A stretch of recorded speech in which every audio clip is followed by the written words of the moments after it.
G'day members, welcome to another Investmentor Podcast.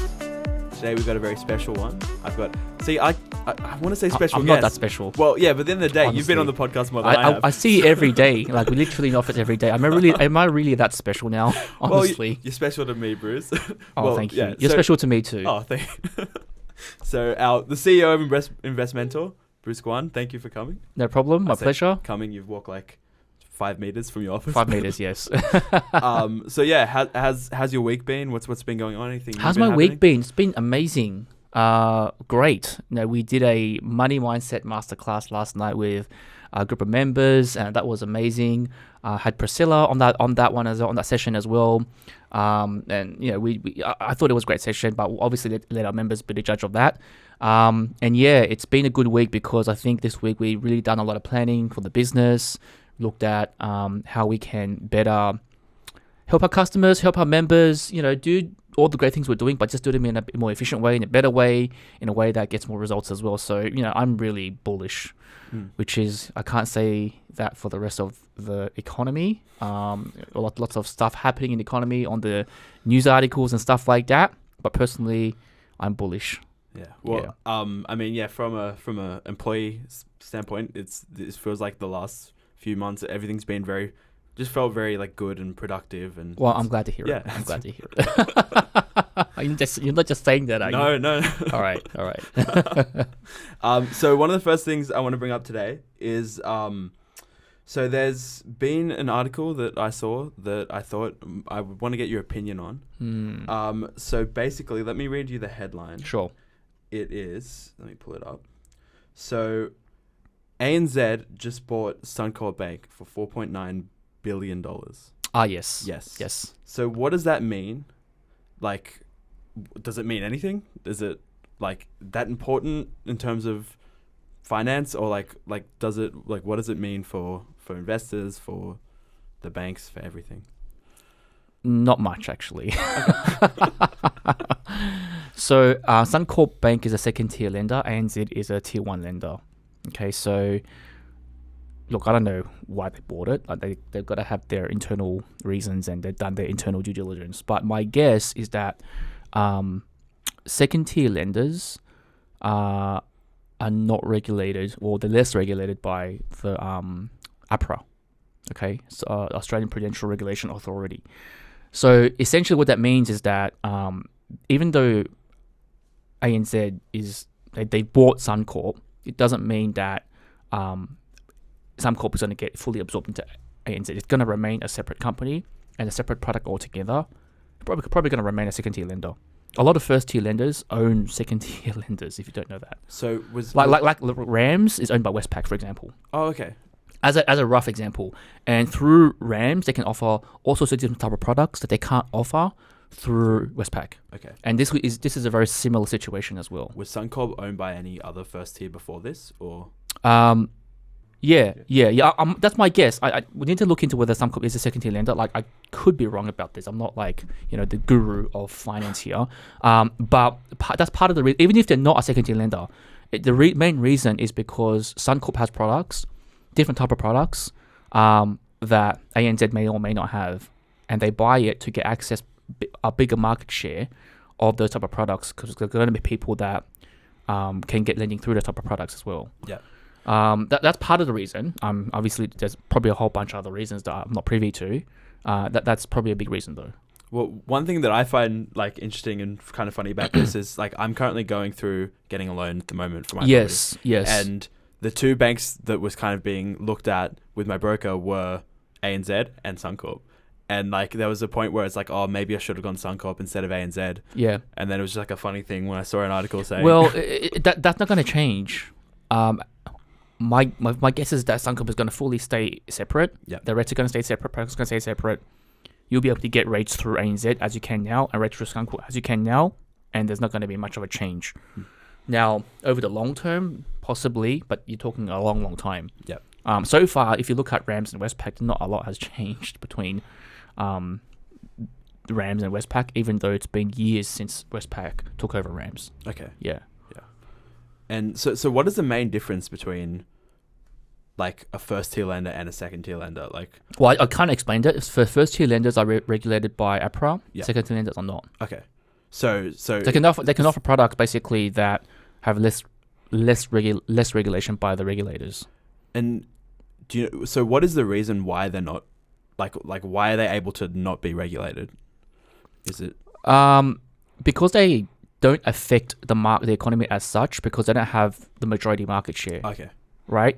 Like majority of people that borrow money through our banking system go through the big four. That's Commonwealth, NAB, ANZ, and Westpac.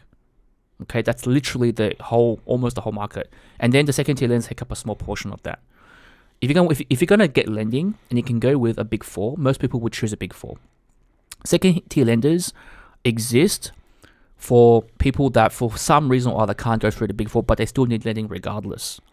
If the government started regulating that, it would mean a massive population of the market, especially self-employed people, people that Uber drivers, who don't have that consistent PAYG income. They just simply want to be able to get lending. That will cause a massive problem in the country, because there are millions and millions of people in that situation. You can't just not allow loans to these people, right?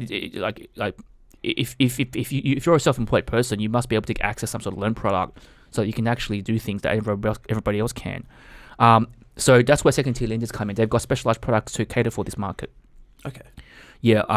So very simply, this is obviously making things far too simplistic, right, than they actually are, but it's a general guide. So big four lenders is like your everyday average situation where you are working full-time, you're getting paid PAYG, full-time employment. If you're outside of that, then other lenders will come into the picture and help you with your finance. Okay. Yeah. Very good. Yeah. All right. Well, let's move on. So the next thing we're doing now is a Q&A session. Yes. So we went to our Facebook members group. If you're not a member, be a member, and if you are a member, join the group. Because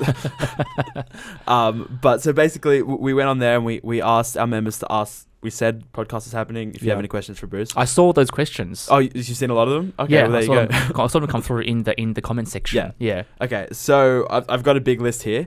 This is from various members, and I'm just going to go through them and we'll rapid fire. Go ahead. Just Go answer ahead. them. Absolutely. So I can't promise that everything's going to be 100% accurate. I may have been put on the spot here, but I'll do my best. That's okay. So the first question we have is, what are your thoughts or strategies on using property as a vehicle to achieve financial freedom, i.e. to replace active income?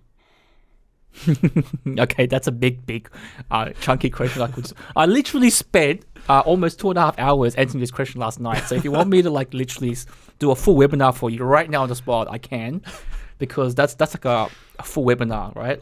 We'll do the bite-sized What are version. my thoughts? Okay, where do I start with this one? Property is probably one of the only ways for most people to generate consistent wealth in this country. I fully believe that.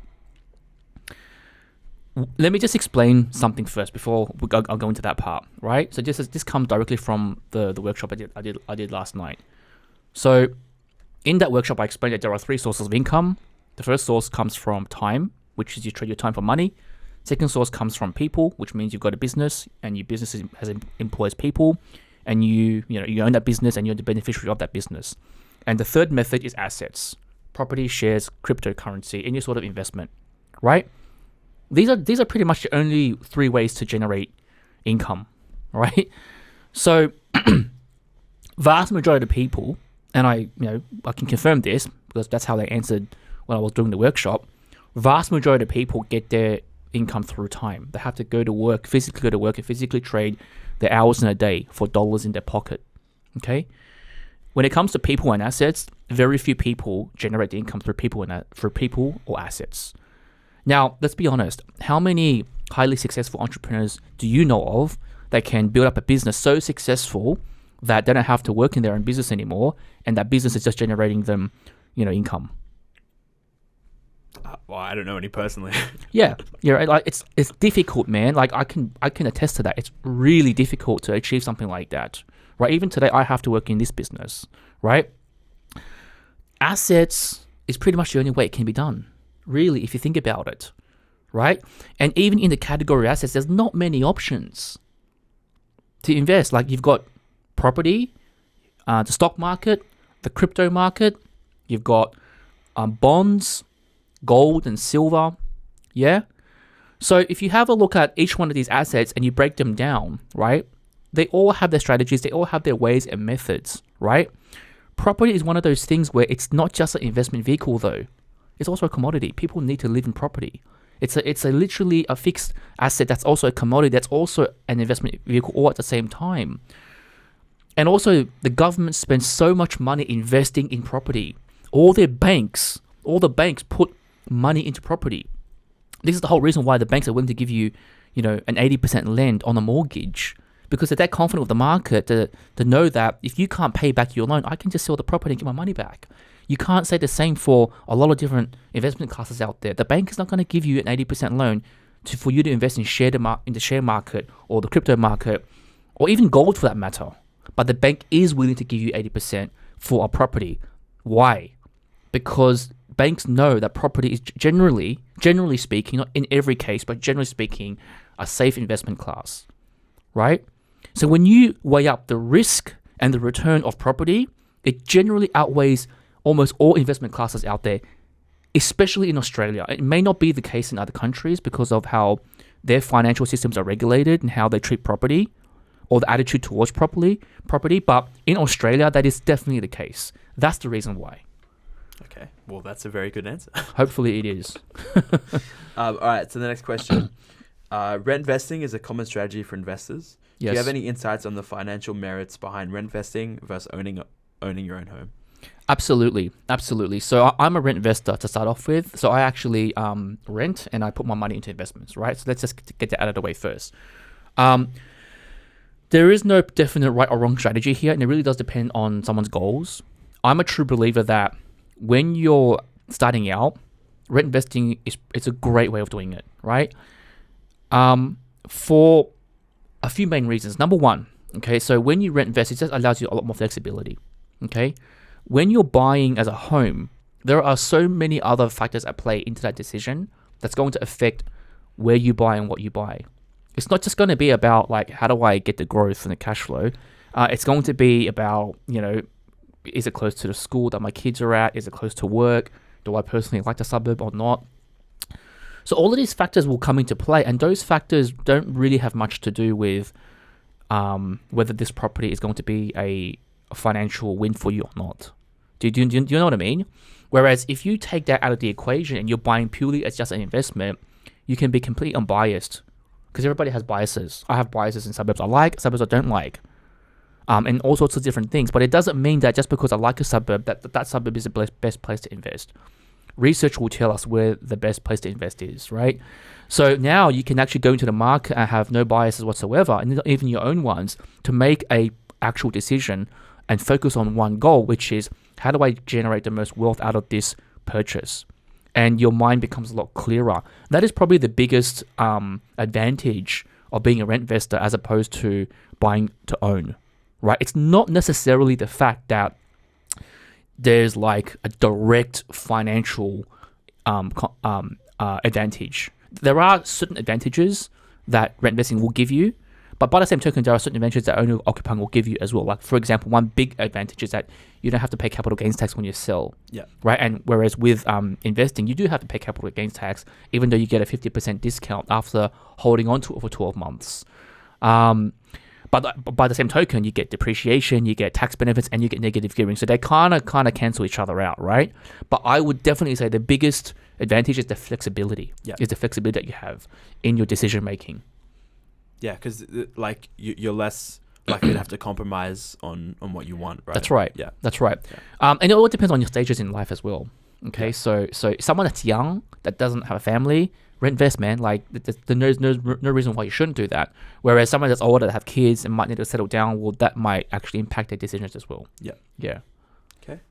Very good. So third question. For homeowners, would you use savings to focus on paying down home loan debt or buy more investment properties? So can you repeat that? Yeah. All right. So the way it's, would you use your savings to focus on paying down a home loan? Yeah. Or buy more investment properties? Well, it depends on if you want to focus on paying your home loan down. If you want to grow more wealth, right? It's that's a question dependent on goals. Well, okay, maybe we can rephrase it in. Sure. So I know there is the strategy to continue to buy. Yeah. And keep debt for longer. Yeah. And then eventually sell off properties so essentially get as many properties as you can without using any of your own money. Listen, if you want to grow your wealth and you want to get to like a place where you can retire and have a couple of $1 million in net value from your portfolio, the answer is definitely continue to invest. Yeah. Right? But nobody can invest forever, right? They've got to stop at some point. So the whole aim here is that you have to understand what do you want. Like this question is like almost like it's not really possible to answer without it having context of what the goal is first. Yeah. Okay? Because if the goal for someone is that they want to achieve, let's say, $4 million by retirement, they've only got the next 15 years to do it, and they know that's not going to, you can't like pay down a loan to get there. You know what I mean? Like paying down a loan is not going to help you get to that goal. Savings are going to help you get to the goal. The only way to get there is to invest more. And if that's the case, then you invest more. Right? The question is like, what do you invest and where? That's the question. It's not really like whether or not, it's not a black and white answer of do I invest more or do I not invest more. But if you're already, 55, 65 years old and you're about to retire, then pay down your loan. Yeah. Right? Like you're about to retire. So if there's enough money there for you to retire, then maybe paying down your loan is a smarter way of doing it. So I'm guessing the person asking this question is in a position where they can invest more, and the question is whether they should or not, right? And the only reason why this person may be asking the question is maybe they're not clear enough on their goals. That's what I would answer. Maybe you're not clear on your goals, because if you were clear on your goals, the answer would be like blindingly obvious to you on which pathway should you go down. Okay. Yeah. Okay, so next question. In what circumstances would you opt to go with a P&I, principal and interest loan, instead of an interest-only loan? Noting P&I. I think we have a podcast that covers this, don't we? Oh, we've mentioned this almost in every podcast we've done. Fair enough. I think Tony had a great answer to this one. I think he'll have a better answer than I would. Maybe you want to edit him out. Edit him into this video and then cut me back in again or something. In the topic or in the world of investment, I personally don't believe there's a black and white answer. My favorite response to most questions is it depends. It honestly depends on a lot of variables. So back to the topic of P&I versus interest only. It depends on your overall or strategy as to what you're trying to do.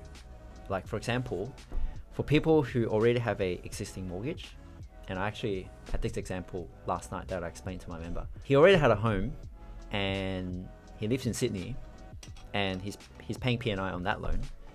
And then earlier this year... in that home? Yeah, he lives at home, yeah. And earlier this year he bought an investment, interstate property, and he also put that as P&I. So he's got 2 P&I loans now. So 2 properties, both are P&I. And I asked him the question, why did you do that? And his response for me was, I just thought that was a good idea, so I can pay down the loan faster. And after talking to him and trying to understand, what is that he's trying to do, the conclusion was that, I want to maximize the cash flow of my investment so that I can pay down my home loan faster, which is the home that he's living in right now. After digging a bit further, we came to the conclusion that, the current setup with both P&I for both properties actually doesn't help him with that.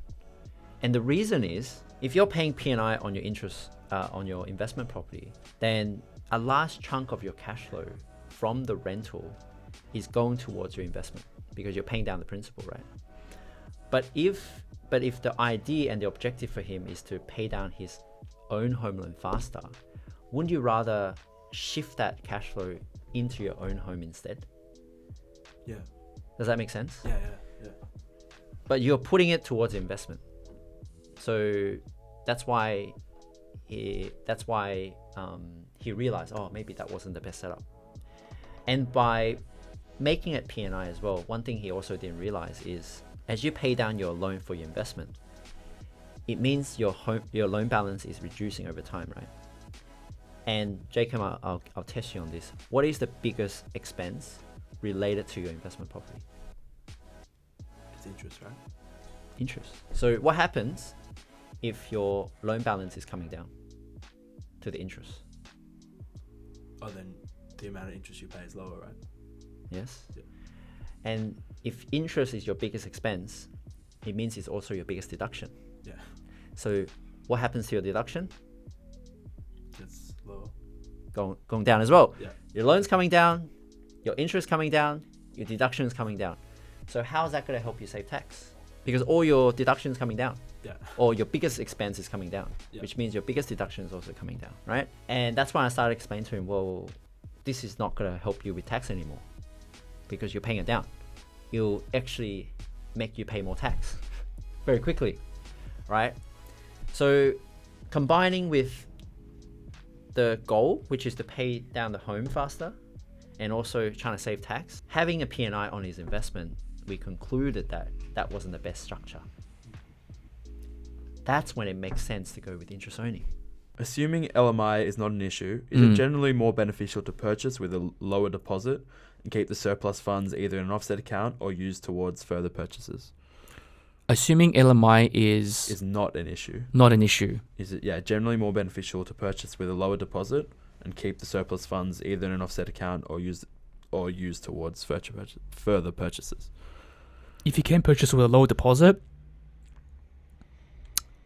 and we're assuming LMI is not an issue, okay? So put that aside. Yeah. So we're ignoring that. So with that being the case, and always, absolutely, why wouldn't you? And then you can always keep the money in offset, which is the same thing.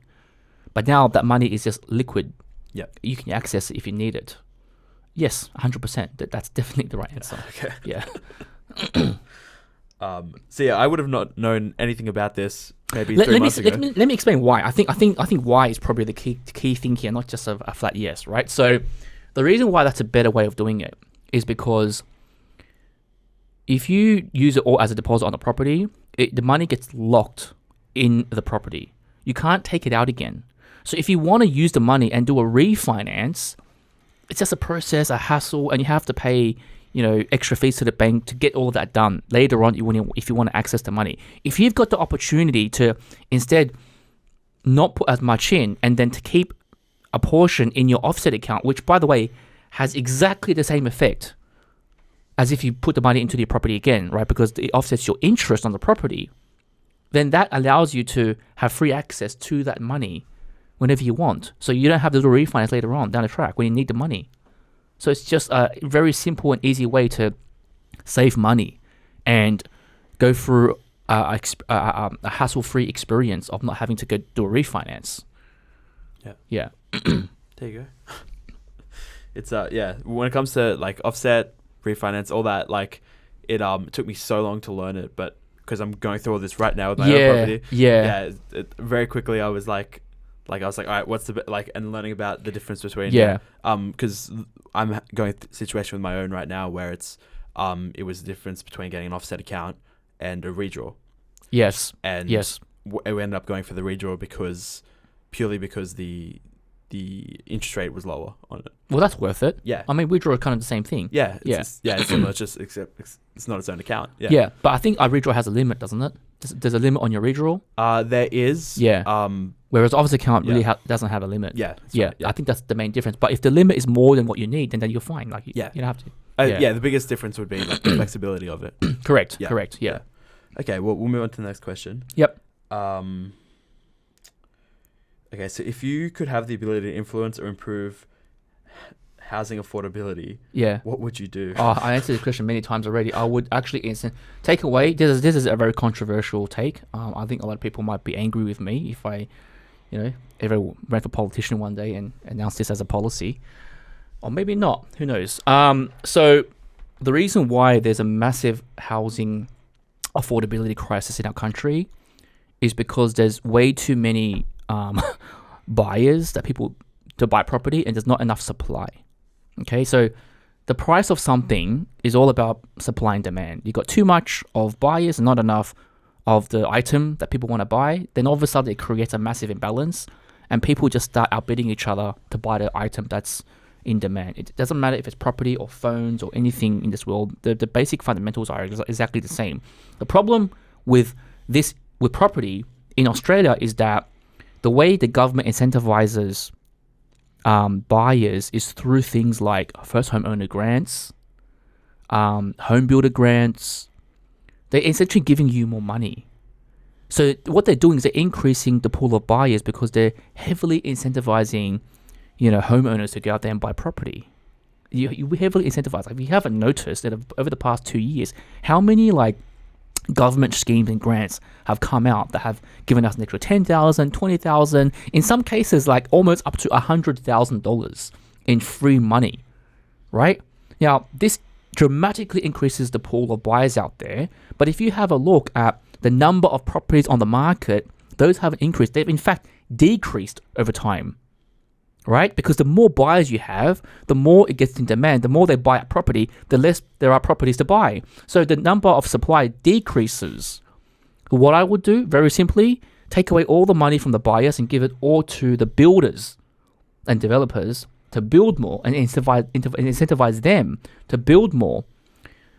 Maybe give them access to cheaper land or something so they can actually build more supply and have a proper balance between supply and demand. And only then are you ever going to see the issue of housing affordability, that problem being solved in a proper way. The problem with that strategy is that that's not going to win votes. Yeah. It's just not going to win votes. I mean, someone on Struggle Street that struggles to save up, their first deposit for a home. When they imagine, man, the developer, the government is giving money to these big multi-million dollar developers to build more, it doesn't come out the right way. Do you know what I mean? And then most people wouldn't understand the concept, and they just think that they're making the rich richer. But to be honest with you, that is actually pretty much the only way that affordability can be solved as a problem in this country. By the way, that's never going to happen. There's not going to be any government out there that's going to willingly lose votes and introduce a strategy. Even Labor, right? Their policy was to allow people to use stamp duty to buy property. I got Luke looking at me saying super, not stamp duty. Their policy was allowing people to use their super to go and buy property. Was that Labor or Liberal? I think that was a Liberal policy just before they lost the power, and Labor came in with their thing, which was about, this is where I'm getting confused. So Labor came in with their policy about changing stamp duty laws so that people didn't have to pay an upfront lump sum for their stamp duty and get it spread out over the life of the property. And so that's basically starting now. So actually, Tony and I spoke about this on the last podcast. Yeah. Where it's going to be, so you can either, if you're a first home buyer, you can either pay your stamp duty up front like normal. That's right. Or you can turn it into a property tax and pay it yearly. That's right. Through That's right. So if people can turn it into a yearly tax instead of a lump sum, it means that they got more upfront money. Yep. To buy their first home, which basically gives them more access to more upfront capital. Yeah, which gives more people more access, which then drives demand. You see my point. You see my point. Yes. Yeah. So that doesn't matter if it's Labor or Liberal.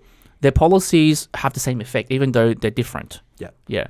There was also a Labor policy that I'm not sure if it's coming in or not. Yeah. But it was the one where they were going to essentially buy your property with you. Like the government will buy a portion of your property. Correct. They buy, I think, 40% or something like that. Yeah. And they own 40% of it. Yeah. And then once you pay off your loan, you then continue to pay off the government from there. Yeah. I mean, that's again helping buyers buy more property. Yeah. Right. It doesn't address the issue of supply. Yeah. Okay. Yeah. All right. So next question. Where do you see Investmentor in 2 years, 5 years, and 10 years? Wow. Wow. I see Investmentor in 2 years' time being a more of a holistic property solutions organization and a wealth education organization instead of just focusing on property. When I say property solutions, I mean we are the educators. So we at the moment, what we're trying to do is we're trying to give people a solution to not just buy property, but to understand wealth as a concept. Okay. Before you buy property, before you invest in property, right, you need to understand that part first. You need to understand wealth. You need to understand the mindset behind success and wealth and money, right? That's really, really important to me, because our vision is that we want to make wealth accessible to everyone. Now, everyone means everybody. It doesn't just mean people that can afford to buy property, okay? It means people that just graduated from university, has no direction in life, and want some help. It means people who just had a baby, about to buy their first home, and need help with that. It means everyone, and I mean everybody. And we really want to be able to reach everyone as much as we can, which is why this idea of wealth education is so important to me. That is ultimately where our vision lies. It's in education. And once someone is educated, you're going to have a much clearer idea of what your pathway is going to be in terms of strategy. Could be property, could be something else. We want to be the enablers of that, to help people understand build a clear pathway towards their goals by giving the education and then providing solutions to the products that are going to help them achieve their goals. And property could be one of those products amongst many, for example. That's where I see Investmentor going in, say, 5 years' time, right? And 2 years' time, we want to be on the way of doing that. And in 10 years' time, hopefully, probably the biggest wealth education / solutions company in Australia. Wow. That's probably where I see the 2, 5 year, 10 year time frames. Yeah. Very good. If you could go back in time, what would you change, if anything? Oh my goodness. What would I change? This is a really good question. My initial instinct is nothing. And obviously, there's a lot of things I could change, but I'm a true believer of everything happens for a reason as well. Like, mistakes are not there to be changed. They're there to be, they're lessons to be learnt from. Do you know what I mean? And I think for me personally, I wouldn't want anything changed, because whilst I could hear and say, well, if I invested 10 years earlier and I knew what I knew now and go back and change all that, I'm going to be 10 times more wealthy today. That's all good and everything. But by the same token, I like the journeys I've been on. I really have enjoyed it. And there has been no regrets for me in my life. I think when you ask a question like, what do you want to go back and change? I think that is saying that you might have some regrets in your life in the past. I honestly don't. And I can't sit here and tell you that I had a perfect life. I certainly haven't. Do you know what I mean? I've had definitely my ups and downs. But every single one of my downs have made me into a much better person. Without those downs, I wouldn't be the person who I am today. I would never want to give up that down to risk me turning into something different. Right? So yeah. That's kind of my answer. Yeah, I definitely agree with that. Yeah. Like, I've had this conversation with Dean, who's behind the camera as well, yeah. quite a few times of like, there's not a lot like regret isn't really, because you learn from things you do, right? Correct. Like going back. Correct. Is like it's everything you do means something into what is That's happening right now. That's right. And without it, whether it be good or bad, it doesn't. If I were to give you one concrete answer to this question, the only thing I can come up with is starting Investmentor earlier. That's it. That's the only thing I can think of at the moment. Starting Investmentor earlier. But by the same token, that may not have been even possible. Yeah. Right? I'm a true believer of everything happens for a reason. We started Investmentor at the time, and that was the perfect time to start it. Yeah. Right? So, and that's it. I'll leave it at that. Okay. Have APRA rules affected the business or advice Investmentor provides? Not the advice Investmentor provides, because I think the advice that we kind of provide is timeless. Obviously, we adapt to changes in the finance market, but that's not like, that doesn't really affect the overall strategy or the overall direction that we have. It doesn't fundamentally affect the way we, help members, right? It just affects which loan product they go to, which bank they go to, and little things like, not little things like that, but stuff like that, basically. APRA, in terms of affecting Investmentor, look, what I would say is that when we first started, which was back in 2020, we were in a market where COVID pandemic just hit. There were a lot of fear in the market. But then very quickly it pivoted to a market where everything was booming, right? And property market was booming. So we got a really good head start because we started at just the right time. Now we've transitioned into somewhat of a slower pace. And I think what it's really helped us define is where do we stand in the market? Okay, because there are a lot of companies out there that can do really well in a boom, but when the market turns and when people's sentiment turns, which let's be honest, it has at the moment, those companies can't really adapt to that market, and they fail to deliver the what people actually need in the market. For us, I think we've been able to maintain a consistent level of, performance. We've been able to maintain a consistent level of, helping the number of members that we need to help every single year. That really hasn't changed that much compared to 2021. Even though things are tougher now, it is compared to 2021. Our company growth as an organization, where we are as an organization, hasn't changed that much. And the main reason for that is because I think we've used this as an opportunity to really understand what is our value proposition to the marketplace. Is it just there to sell a few properties in a boom time market? Or are we there for the long haul? Are we going to live out the promise that we promised our members 2 years ago, that we're going to stick with them every single step of the way, regardless if it's an up or down?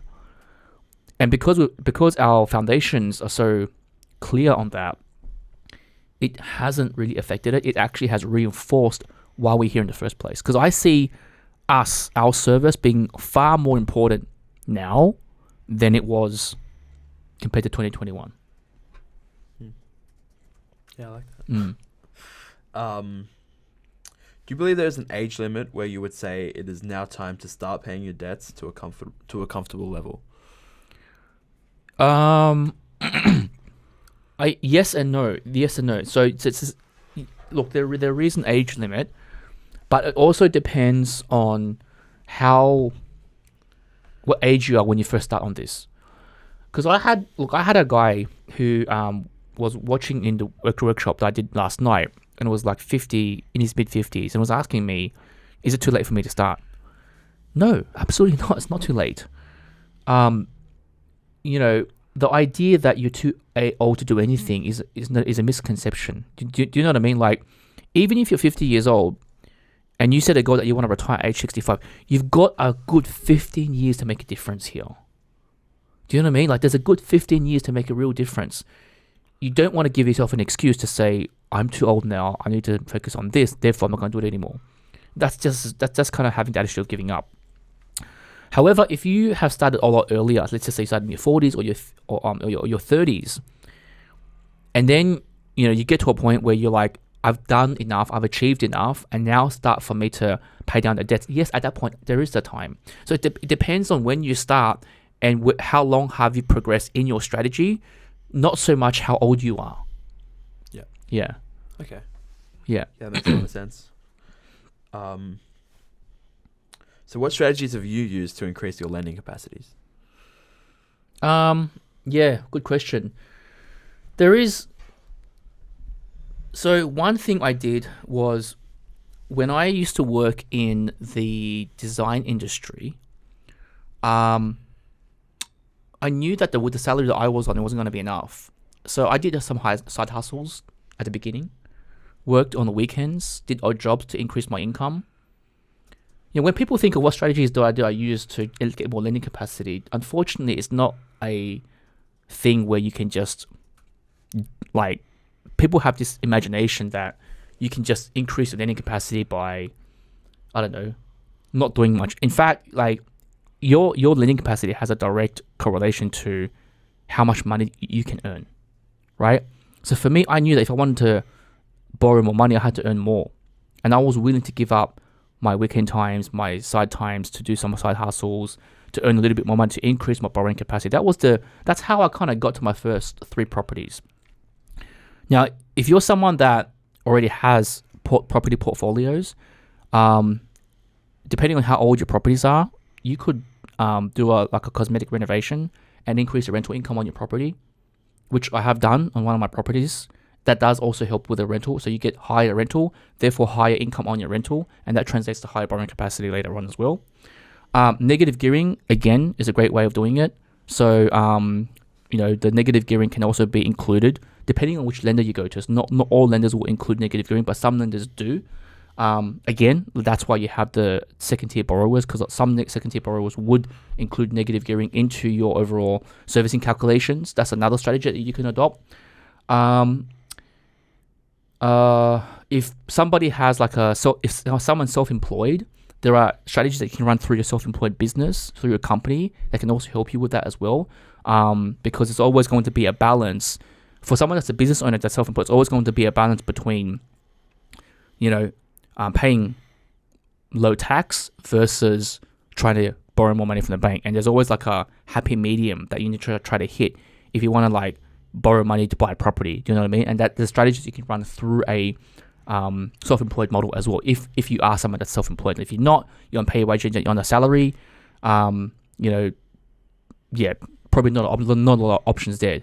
So there are strategies out there, but it's hard to kind of answer which one's going to be specific and suitable to that particular person. For me, because I've been in situations where I've been self-employed, I've run a company, I've been on PAYG, I've had the fortune to utilize a lot of these strategies because I've been in all of these situations personally. Yeah. Okay. But the main one is just hop on the grind and. You got to grind it out at the beginning. It's not. There's no easy street here. It all depends on how much you want something. Yeah. Do you know what I mean? 100%. Yeah. All right. We might not use this question, but I'll ask it anyway if you want to answer it. Sure. Is there anything personally that irritates you about Investmentor or members? Anything personally? Yeah, there's a lot. I'm happy. Yeah. No problem at all. Of course, I get irritated. I'm a human being. I get irritated by a lot of things. I get really irritated when you try to explain something to somebody, and it's not sinking in for that person, right? And they're holding on to their own belief of something, right? That kind of irritates, especially when I know that it's kind of wrong. It's the wrong concept. That irritates me. Now we spend a lot of time educating here, right? We spend a lot of time talking to people about wealth, about money, and whatever it might be. And so, I find it really heartbreaking to see, people that have so much potential but don't actually use it, especially when they're young. I talk to a lot of young people, and the ones that really excite me when I see young people like yourselves really embrace the idea that you can make a difference in your own life, and you take steps, even if some of them, are steps that you may have not normally took, right, prior to getting all this education. But as a result of this, you are taking them now. Sometimes that can feel scary and can feel uncomfortable. You're probably going through it right now, but ultimately it's a good thing for you, right? Because, we've done it, we've seen it, we know it's a good thing. That really excites me. By the same token, same situation, but a young person letting all of that opportunity go to waste because of fears and because of risks that are not actually there. Do you know what I mean? That to me is a shame. It does irritate me, but the proper word I should be using is probably shame. It feels like it's potential wasted. Yeah. Yeah. Yeah. Okay. Is there anything that keeps you up at night? My son. He actually doesn't. No, not really. Nothing ever keeps me up at night. I've never ever had, no matter how, no matter what experience I've ever been through in life, whether that was positive or negative, it's never been that emotionally draining on me ever to keep me up at night. Or it could be the fact that I'm just a really heavy sleeper as well. Yeah. Are you asking me in a figurative sense or a literal sense? I think because if you're asking me in a literal sense, absolutely nothing. Because I'm a really heavy sleeper. Yeah. Seriously. I think more so the idea that, like, is there anything that you get stressed about that makes you, like, because I'm for myself, I mean, a lot of people Investmentor stresses me out every day. Yeah. Absolutely. But to the point where you're like, it's constantly running through your head, and I mean, obviously, right, it's your company, so I feel like you've always have that. Absolutely. When there's a hole somewhere in the business, that stresses me out. So I don't really it really bothers me until it gets fixed or there's a solution to that.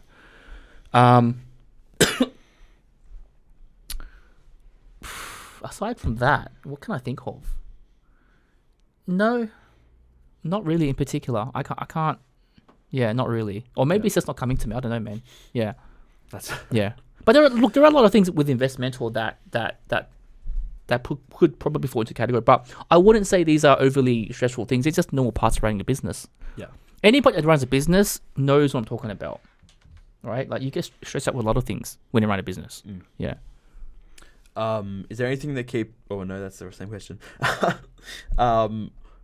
We know you own property, but what else do you invest in? I invest in NFTs, crypto. I don't do shares at all. I only invest in things that I have interest in. So I don't invest in things just to make money. I have to have a passion for it too. Okay.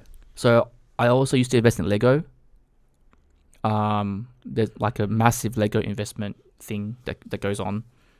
So literally Lego. I'm talking about the toy Lego. Like, would you be buying sets? Yes, you'd be buying sets and then selling them later on. Yeah. So, that can be quite lucrative if you know what you're doing.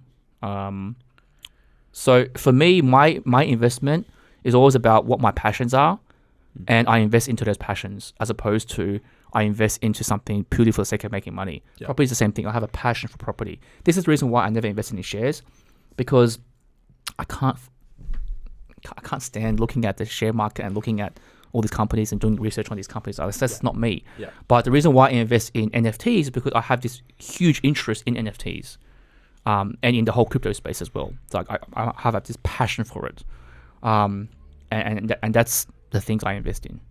Okay. Yeah. You would never see me invest into things like shares or gold or whatever. I need to have a passion for that. Yeah. Yeah. I mean, that makes a lot of sense. I mean, it's a lot easier to care about it and put your time and effort into it when you actually care about it. Yeah, correct. Yeah.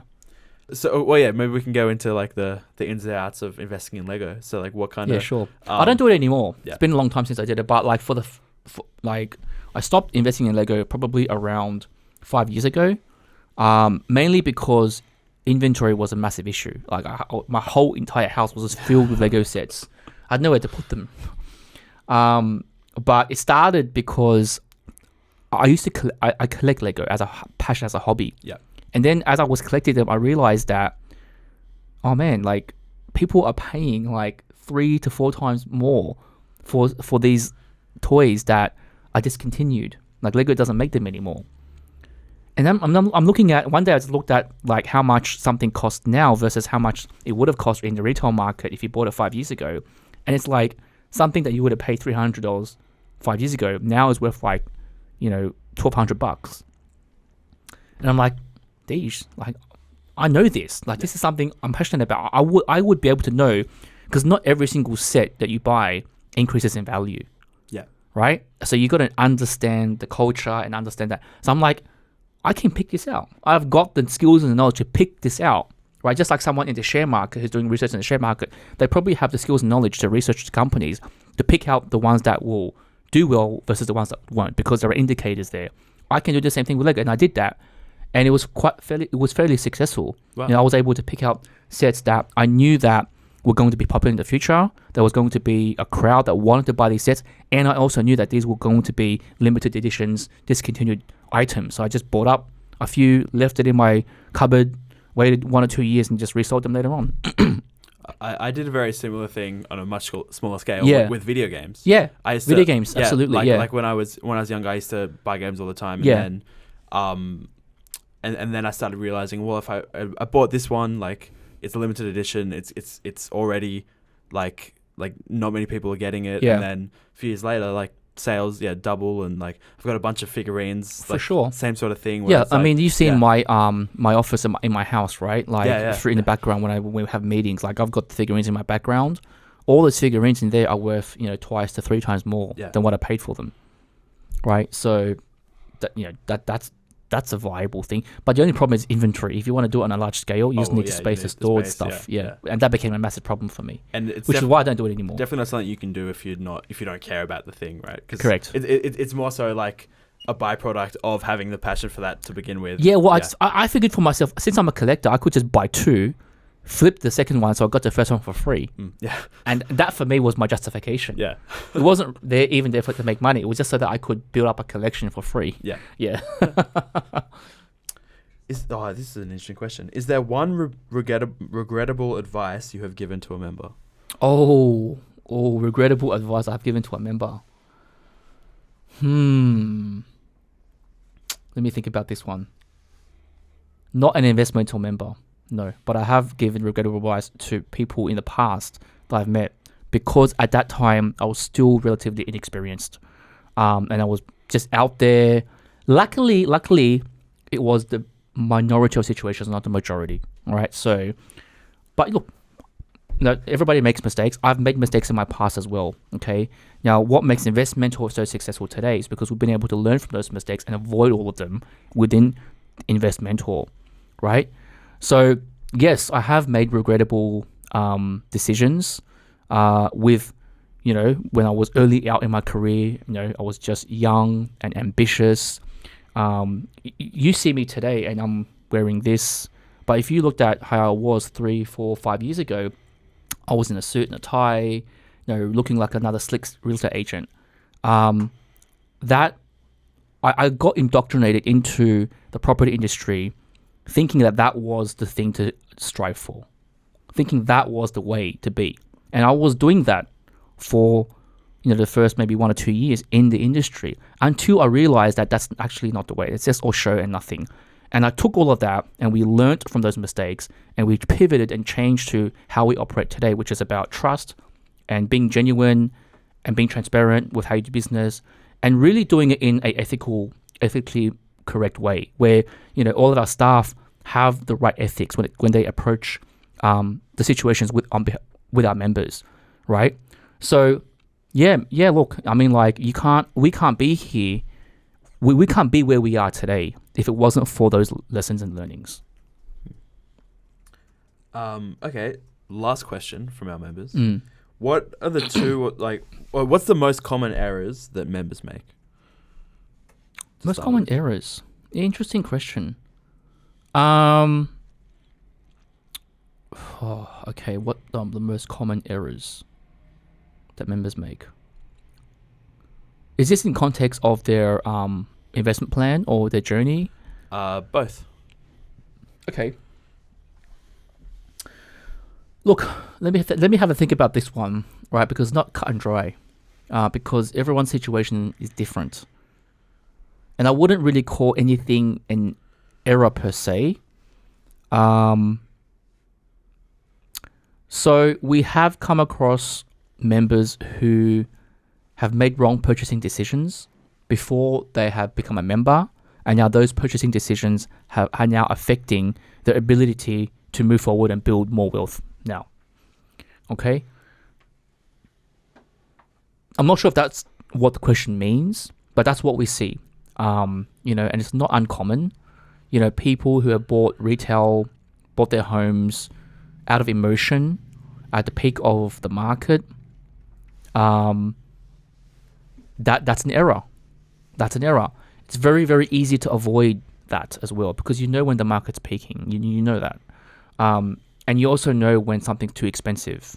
Okay, so if you're going to an auction and you're bidding 300,000, 200,000 over reserve, and you're getting all emotional to get into that property, that's probably not the best financial decision to make. But a lot of people make it. And during 2021, people that were bidding at auctions and those people winning at those auctions today, I would say they've made a calculated error in their decision. Now, obviously, that's a bit harsh because obviously this could be their dream home. They'll be living in there for the next 30 years, and if that's the case, that's fine, no problems. Like it's not an error that can't be solved by time. But if you're looking at it from a pure financial sense, could they have made better financial decisions? Absolutely. So that's a classic error. That's one of the classics, I would say, is that. Other ones, very, very common. People paying too much interest when they could have easily fixed that with one phone call. This is really, really common. So what do you mean by that? They come into our membership program, they're paying 0.5%, 1% more interest than they should, because that's what the banks sold them when they bought their property, ages ago. This is not so much happening today because interest rates have risen, but I'm talking like, in an environment where interest, if you rewind the time back 6 months ago, interest rates were like 2%. And then we had members come in where they were paying 3.5%, when they could have easily did a refinance and changed it down to 2% at the time, and they didn't. Yeah. And we've been able to help them with that and realize that that's a classic thing that they could have just easily done that would have saved them about, $700 per month in repayments. Yeah. Yeah. All right. Wow. All right. Well, that is all our questions. Yeah. Thank you so much for joining me My today, pleasure. Bruce. My pleasure.